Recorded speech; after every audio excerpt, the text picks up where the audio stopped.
नमस्कार साथियों, स्वागत है आप सभी का सत्य एक्सेलेंट यूट्यूब चैनल पे। आज की डेट है 12 जुलाई 2023 और आज हम सॉल्व करने वाले हैं 11 जुलाई 2023 के पेपर, जो छात्र आईटीआई फर्स्ट ईयर का एग्जाम देने गए थे इलेक्ट्रीशियन ट्रेड से, उनके लिए इम्पोर्टेंट है। वो अपना आंसर की मिला लीजिएगा।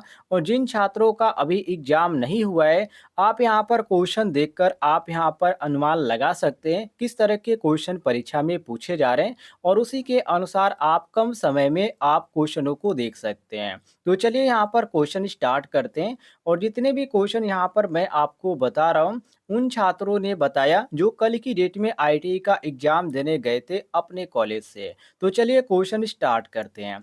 पहला क्वेश्चन उन्होंने बताया कि पूछा गया था कि एम के प्रणाली में एम अक्षर क्या दर्शाता है? मिल दर्शाता है, या मीटर दर्शाता है, या मिलीमीटर दर्शाता है, या माइक्रोन दर्शाता है? तो ये दर्शाता है साथियों मीटर। क्या दर्शाता है? मीटर दर्शाता है।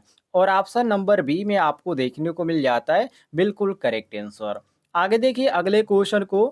अगला क्वेश्चन उन्होंने बताया कि पूछा गया था कि इकाइयों की प्रणाली के दो प्रकार कौन से हैं? जैसे कि ए ऑप्शन ब्रिटिश और मैट्रिक, बी ऑप्शन गुरुत्वाकर्षण और गैर गुरुत्वाकर्षण, सी ऑप्शन है मौलिक और व्युत्पन्न, और यहाँ पर डी ऑप्शन है मैट्रिक और इंटरनेशनल। तो साथियों यहाँ पर आपका सही हो जाता है ऑप्शन नंबर सी, बिल्कुल करेक्ट आंसर, मौलिक और व्युत्पन्न। तो साथियों यहाँ पर आपका सी ऑप्शन बिल्कुल करेक्ट आंसर हो जाएगा। अगले क्वेश्चन को देखिए। अगला क्वेश्चन पूछा गया था कि अस्थायी चुंबक बनाने के लिए किस मिश्र धातु इस्पात का उपयोग किया जाता है? जैसे कि ए ऑप्शन सिलिकॉन इस्पात का, बी ऑप्शन मैग्नीज इस्पात का, सी ऑप्शन वेनेडियम इस्पात का, और डी ऑप्शन है कोबाल्ट इस्पात का। तो साथियों यहाँ पर आपका सही हो जाएगा ऑप्शन नंबर डी, कोबाल्ट इस्पात का। डी ऑप्शन साथियों हमारा क्वेश्चन के अनुसार करेक्ट आंसर हो जाएगा। अगले क्वेश्चन को देखिए। अगला क्वेश्चन पूछा गया था कि एल्युमिनियम का अयस्क क्या है? एल्युमिनियम का अयस्क क्या है? A option hematite, B option malachite, C option bauxite, और डी ऑप्शन लेमोनाइट। तो साथियों यहाँ पर आपका सही हो जाएगा ऑप्शन नंबर सी, जिसको बॉक्साइट बोला जाता है। ऑप्शन नंबर सी हमारा बिल्कुल करेक्ट आंसर हो जाएगा, मिला लीजिएगा। अगले क्वेश्चन की ओर बढ़ते हैं। अगला क्वेश्चन पूछा गया था कि इनमें से किस मिश्र धातु का उपयोग विद्युत बल्ब के फिलामेंट में किया जाता है? जैसे कि A option cobalt, B option vanadium, C option tungsten, और डी ऑप्शन सिलिकॉन। तो साथियों यहाँ पर आपका सही हो जाता है ऑप्शन नंबर सी, बिल्कुल करेक्ट आंसर, मिला लीजिएगा। आगे देखिए अगले क्वेश्चन को। अगला क्वेश्चन पूछा जा रहा है कि बैटरी की क्षमता कैसे बताई जाती है? मतलब कि किसमें बताई जाती है? वोल्ट में, या वाट में, या वोल्ट एम्पियर में, या एम्पियर घंटा में? तो साथियों हमेशा ध्यान रखिएगा, बैटरी की जो क्षमता है वो आपका एम्पियर घंटा में बताया जाता है। और ये क्वेश्चन अब तक 2 बार रिपीट हो चुका है, इसको आप देख लीजिएगा। डी ऑप्शन साथियों आपका करेक्ट आंसर हो जाएगा।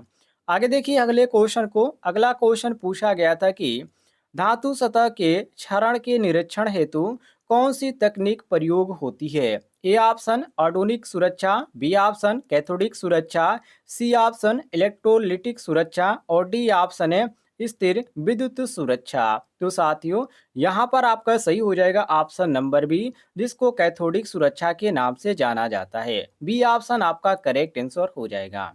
अगले क्वेश्चन को देखिए। अगला क्वेश्चन पूछा गया था कि सिल्वर ऑक्साइड बैटरी में कौन सा पदार्थ कैथोड इलेक्ट्रोड की तरह उपयोग किया जाता है? जैसे कि ए ऑप्शन जस्ता, बी ऑप्शन तांबा, C option carbon, D option silver oxide. तो साथियों यहाँ पर आपका सही हो जाएगा ऑप्शन नंबर ए, जिसको जस्ता के नाम से जाना जाता है। ए ऑप्शन आपका करेक्ट आंसर हो जाएगा। यदि आपने एग्जाम में ए ऑप्शन मारा होगा तो ए ऑप्शन आपका करेक्ट आंसर हो जाएगा।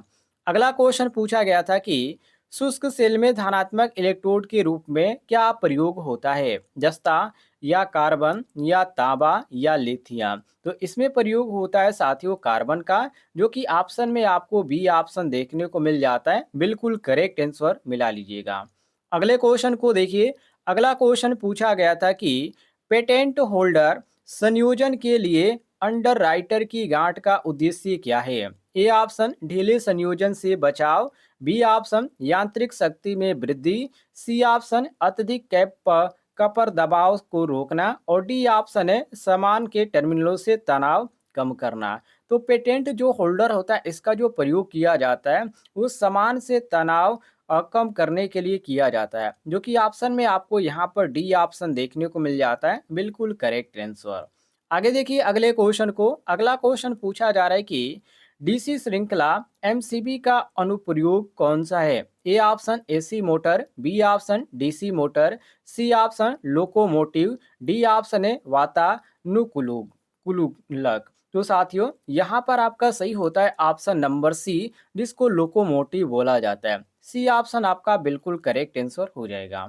अगले क्वेश्चन को देखिए। अगला क्वेश्चन पूछा गया था कि बीआईएस के अनुसार कठोर कंड्यूट पर थ्रेड की लंबाई क्या है? जो जो थ्रेड की इसमें लंबाई मानी जाती है वो 11 एमएम से वो आपका 27 एमएम तक माना जाता है। कितना? 11 से 27 एमएम। और यहाँ पर आपको बी ऑप्शन देखने को मिल जाता है। अगले क्वेश्चन की ओर बढ़ते हैं।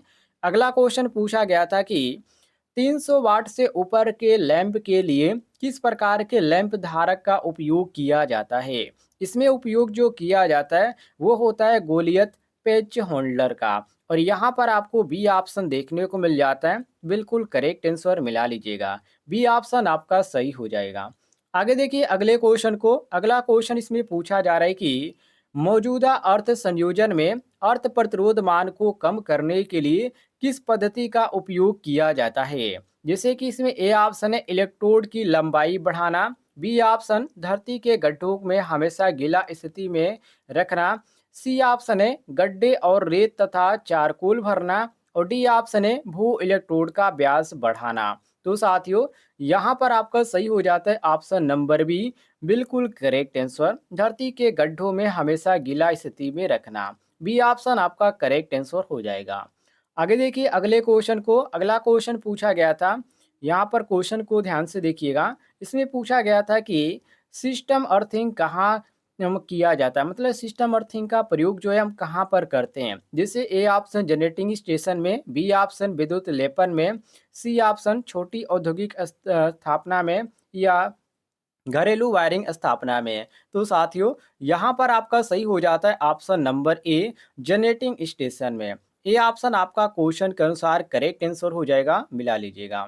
अगले क्वेश्चन को देखिए। अगला क्वेश्चन इसमें पूछा जा रहा है कि सिस्टम अर्थिंग को किस वायरिंग स्थापना के लिए किया जाना है? ए ऑप्शन अपकेंद्र, बी ऑप्शन गोदाम वायरिंग, सी ऑप्शन घरेलू वायरिंग, डी ऑप्शन व्यावसायिक वायरिंग। तो साथियों यहाँ पर आपका सही होता है ऑप्शन नंबर ए, जिसको आप केंद्र के नाम से जाने जाते हैं, जिसको इंग्लिश में सब स्टेशन बोला जाता है। ये ऑप्शन आपका करेक्ट आंसर हो जाएगा। अगले क्वेश्चन को देखिए। अगला क्वेश्चन पूछा गया था कि दे दीप्याम तीव्रता की एसआई इकाई क्या है? A option lux, B option lumen, C option candela, D option steradian. तो साथियों यहाँ पर आपका सही होता है ऑप्शन नंबर सी, जिसको कैंडेला के नाम से जाना जाता है। सी ऑप्शन आपका करेक्ट आंसर हो जाएगा। अगले क्वेश्चन को देखिए। अगला क्वेश्चन पूछा गया था कि समतल सतह में प्रकाश के प्रवाह को कौन सा शब्द संदर्भित करता है? A option lumen, B option illuminance और सी ऑप्शन है चमकदार प्रवाह, डी ऑप्शन है चमकदार तीव्रता। तो साथियों यहाँ पर आपका सही हो जाएगा ऑप्शन नंबर बी, जिसको एल्यूमिनेस बोला जाता है। तो यहाँ पर आपका बी ऑप्शन बिल्कुल करेक्ट आंसर हो जाएगा। अगले क्वेश्चन को देखिए। अगला क्वेश्चन इसमें पूछा गया था कि कुंडलित कुंडली लैब का मुख्य लाभ क्या है? ए ऑप्शन उच्च गलनांक, बी ऑप्शन उच्च प्रकाश उत्पादन, सी ऑप्शन कम संचालन और यहाँ पर दिया गया है कम बिजली की खपत। तो साथियों इसमें आपका जो सही होगा ऑप्शन नंबर बी, ये बिल्कुल आपका करेक्ट आंसर हो जाएगा। और ध्यान रखिएगा ये जो पेपर है आपका कल का पेपर है। यदि आप आज का पेपर प्राप्त करना चाहते हैं तो कल सुबह में आपको मिल पाएगा। और जो छात्र आईटी सेकेंड ईयर के उनका तो शाम को डेली मिल जा रहा है डेली का पेपर, लेकिन जो फर्स्ट ईयर का पेपर है वो मॉर्निंग में आपको दे रहे हैं, क्योंकि यहाँ पर साथियों तैयार करने में क्वेश्चन यहाँ पर वक्त लग रहा है और सभी क्वेश्चनों को मिलाने में कि कौन सा क्वेश्चन है यहाँ पर और उसका सभी आपको ऑप्शन भी दिखाना पड़ रहा है, इसलिए यहाँ पर समय भी लग रहा है। तो आप यहाँ पर नेक्स्ट डे इंतजार कीजिएगा यदि आप फर्स्ट ईयर के छात्र हैं। अगला क्वेश्चन आपके सामने जिसमें पूछा जा रहा है कि कोल्ड कैथोड लैंप कौन सा है? A option halogen lamp, B option neon संकेत दीपक और यहाँ पर सी ऑप्शन देंगे फ्लोरोसेंट लैंप और डी ऑप्शन है पारावास्प लैंप। तो साथियों इसमें आपका बी ऑप्शन सही हो जाएगा। तो ये थे साथियों कल की डेट में पूछे गए एग्जाम में क्वेश्चन, जो कि आप यदि एग्जाम देने अभी तक नहीं गए हैं तो आपके लिए काफ़ी इंपॉर्टेंट है, और जो छात्र एग्जाम दे चुके हैं वो लोग अपना आंसर की मिला लीजिएगा।